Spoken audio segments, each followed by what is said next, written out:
e rafforzare la rete di soggetti che curano il patrimonio del proprio territorio e farle conoscere in particolare ai giovani nelle scuole.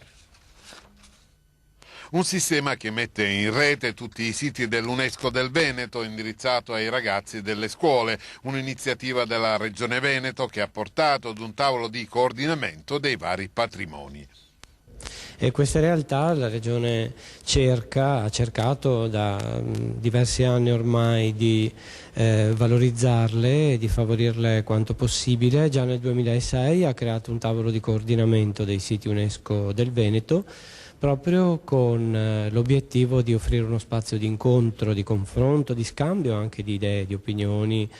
Progetti che sono stati presentati a Verona con un DVD che verrà distribuito agli insegnanti. Questo è un nuovo sistema di far rete all'interno dei siti che sono più di 47 in Italia, che oggi, anche poi durante l'assemblea che abbiamo voluto qua a Verona di tutti i siti UNESCO, verrà rappresentato come un modello da esportare.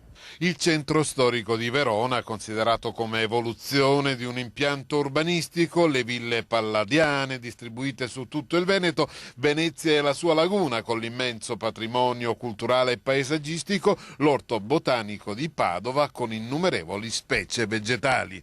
Entriamo in questo progetto dei siti UNESCO proprio per favorire la diffusione della cultura botanica, soprattutto tra i ragazzi che rappresenteranno il futuro. Un sistema per far conoscere in primo luogo e comunicare a tutti i valori di questi siti.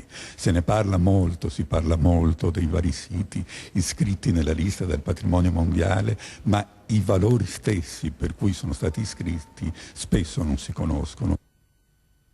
Andiamo adesso a Chioggia per parlare di granchi, conchiglie e stelle marine che sono i pezzi forti di una collezione.